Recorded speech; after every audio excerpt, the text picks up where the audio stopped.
Hiya, Babs, it's me, Ginny Lemon, fancy a slice, and thanks for tuning in to the Manchester Pride Conference. And I'm so excited to be here, and thank you, Manchester, for having me.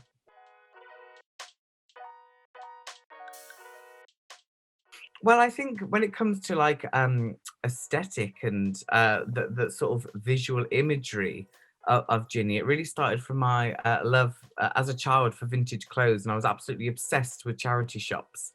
And there was something about the not only the essence of the past, but also the idea of recycling something as well. There's this idea of use and this idea of glamorous hand-me-downs. So I think that kind of that look that I've always strived to be is just kind of a mishmash of different eras to create your own unique sense of style and identity. And that kind of came all very organically to me. And I think when it came to being myself, like kind of within myself, that's just taken the wisdom of time and the beauty of growing a that little bit older and just learning a few things and learning the great thing that I hear from people who have been blessed to live so many years is that the older they get, the the less they care about what people think. And I think caring about what people think is it riddles our brains sometimes. So it's about trying to detangle that and deconstruct that in your brain to think, do you know what? What do I think about myself? Am I happy within myself? Do I feel great today? Or am I worried about somebody who lives over the road who might be snooping through their net curtains, you know? And it's kind of it's so hard to do on a daily basis. But I think if you start to detangle that, you really start to find yourself to be comfortable and enjoy being in the body that you're in. Um, and I mean, don't get me wrong, I haven't cracked all the codes yet, but that's why time is a blessing and a curse because we can go through this journey.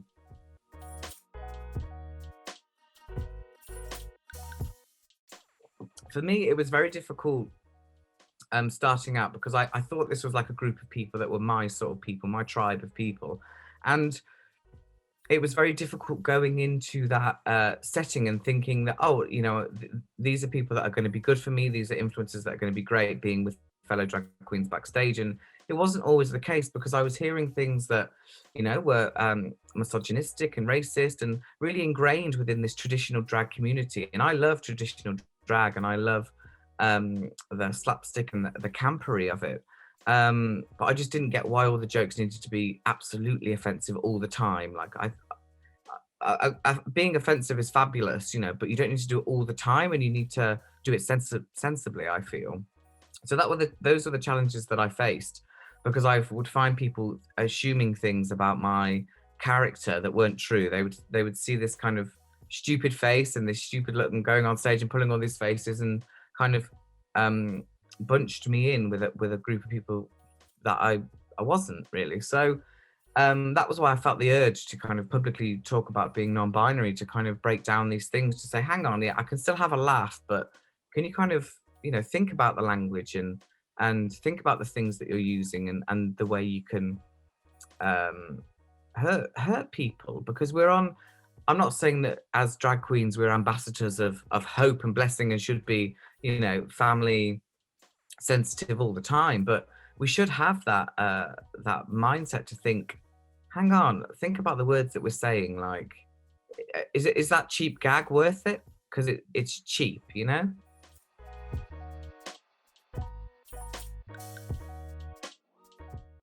I started when I started doing drag. I was doing it with those. I like to say those blessed with a vagina from birth. I started it with women, and within the trans community. I used to go to our local pub and local club, and on a Tuesday they used to. It was a long time ago now, so they used the terminology T-Girl Tuesday. So all the T-Girls used to go along and we'd, gender explore, and there'd be trans women, there'd be transvestites, there'd be, an array of kind of gender queer people, gender fluid people. And it was absolutely amazing. And that's really where my sort of drag and performance was introduced. And it was amazing women dressing up. I mean, there's a queen in Birmingham called Lacey Lou, who is an amazing, talented, incredible queen who helped change the definition in the dictionary, who does not get the credit they deserve because she was blessed with a vagina from birth.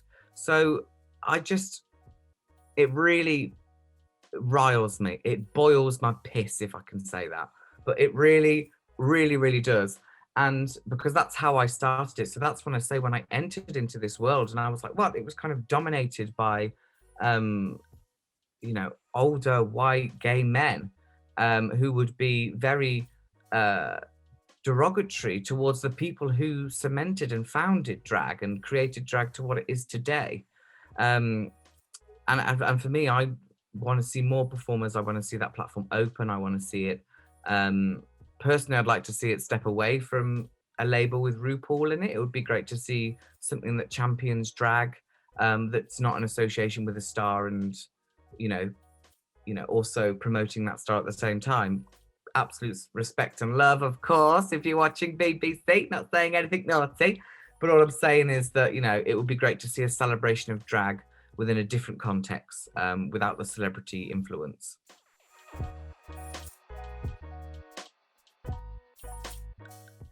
Well, it's quite peculiar, really. It comes from several things. I remember when I was younger, somebody said to me that I was um, too fat and ugly to ever wear yellow, as a really spiteful comment. I can't remember who it was, but it stuck with me that somebody would say such a thing. Um, and then like it was one of these things that I always avoided. I was just like, oh, I'm not gonna go near it. I'm not just gonna do it. So after my about 5 years ago now, my sister died, and I had to go through this. I went through this horrific breakdown, and left my job, and it was just terrible. And I didn't know what to do, and the kind of color yellow was just popping up everywhere, and I was the symbology of it, and it, yellow is the spiritually the color of healing, but it's also the non-binary color, as I say in my head, because it's when a baby's coming and you don't know whether it's pink or blue, they knit yellow. So it had so many spiritual meanings to me, and that saying, too fat and ugly to ever wear yellow. I just got to a point, and I was like, I'm just going to wear yellow to make myself feel better. And strangely enough, my drag sister Blanche, um, she, we were doing a pride flag photo shoot, and she was like, "Well, you've got to be yellow." This was the very early days in helping me process all of this, and I was like, "Why?" And she was like, "Well, you're Ginny Lemon. You've got to be lemon." And I was like, "Oh yeah." And then I remember I did the photo shoot, and I looked at myself and I thought, "God, I look gorgeous in yellow." And then ever since, I've just it's become my signature color. And it's funny because I always hated it, and now I've just turned it into something I love. And I think that's very much the ethos of my drag. Those You just make those awful things work and turn it into something you can laugh at and to celebrate.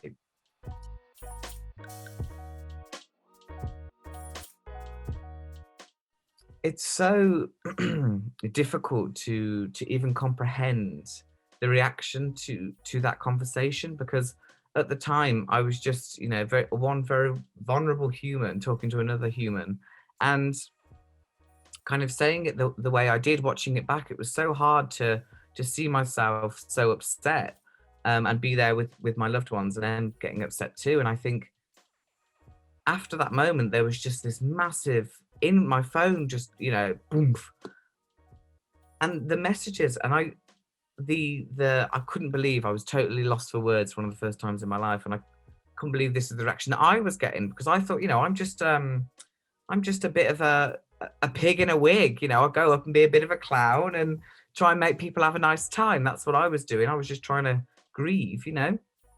So exploring all this, it kind of took it out of myself, and I saw this reaction. I mean, I was in Brighton on earlier in the week, and this person came up to me, and they instantly burst into tears, and they told me that they came out as non-binary because of my storyline, and it was a way of explaining it to people in a way that hadn't been explained before, and I didn't realize that. I had no idea. So it's making me really think, well, okay, I'm gonna have to do the best now that I possibly can to hear these voices, and to keep talking about it, and to keep the representation, sorry, um, afloat. I want to get out there and be like, yeah, well, you can be yourself. You can be whoever you want to be, and you don't even need to label it. The only reason I I use the word non-binary is to relate to people. I've always identified as queer, but non-binary is this word that's come up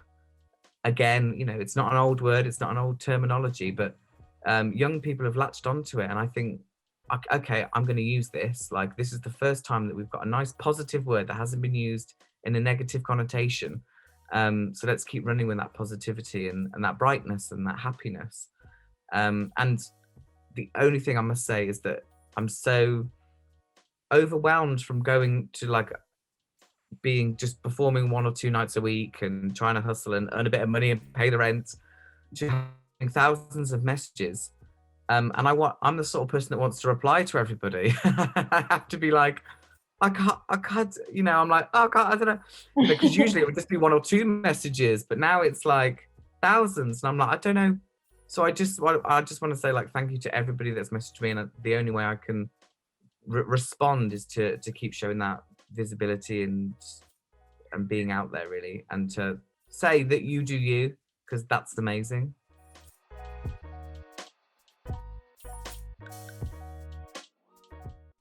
Yeah, you could give me a bit of that corporate money and I'll come in and chat about it for you. Yeah.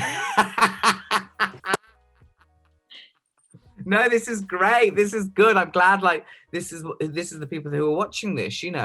I think the best thing that they could do is listen to their employees. Like, it's a business works is a business. It's deconstructing the hierarchy of it. And if you talk to people like humans, and you give people breaks and you give people flexible working hours and you give people what they need, then people will work better, isn't it? It's just that basic human kindness and learning to do business correctly. Because now that I keep saying this, that now that I'm Ginny Lemon, now that I've been on the telly once and people look at me, I'm like, well, how do I want to run my business then? How am I going to run this? Like, I'm going to treat people the way that I want to be treated, and I'm going to ask and work with the people, and work with them and communicate. So I would say it's to listen, not to patronize, not to be scared, just to be open. And I mean, the best thing that they could really do is have a good open talk about use of language and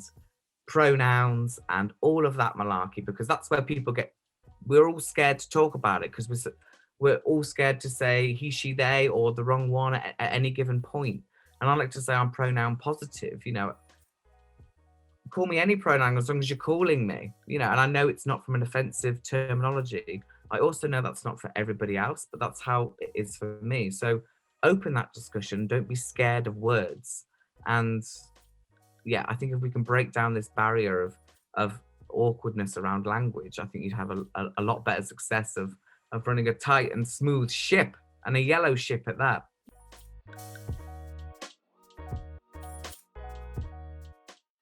First of all, it's been absolutely harrowing. I think we've all done the best of, like, doing that typical British thing of, like, keeping calm, carrying on, and putting a brave face on everything. But I think secretly we've all been, like, having a good old cry in the bathroom, ordering that extra takeaway, eating all the biscuits, basically hating the people that you love the most because you've been trapped in an environment with them, or been very alone and very isolating. So it's been absolutely crap. Like, I don't know how to sugarcoat any of it, because anyone that says, "Oh, we've had a lovely time, we've just spent it in the garden," I think, well, good for you. Like, good for you, Babs, that you've got money books to do that. But some of us are like, I had to spend a lot of money to do a reality TV show that I'd put a lot of hopes on, and then I couldn't. It aired, and there was nothing. Like, I had nothing to hold on to apart from the idea of social media followers. When I love getting out there and chatting to people, I've had a week now of, like, meeting people and seeing people, and I just feel so filled with life again. That energy, that's what's been good for me now, and that's how it's changed me now, is seeing that everyone is again coming out of their hibernation. But I mean, lockdown is it's been rough. I think it's been a roller coaster, but it's also been my big break. So it's like, and people have been, having babies and moving house and obviously dying, and I've never known a time like it. It's been the strangest experience of my life, and for me, Corona and lockdown will always be associated with Drag Race. So I don't know whether that's a good or bad thing, but I'm not saying that dressed as a viral sensation that it had a connection. But you know, it's been a weird roller coaster.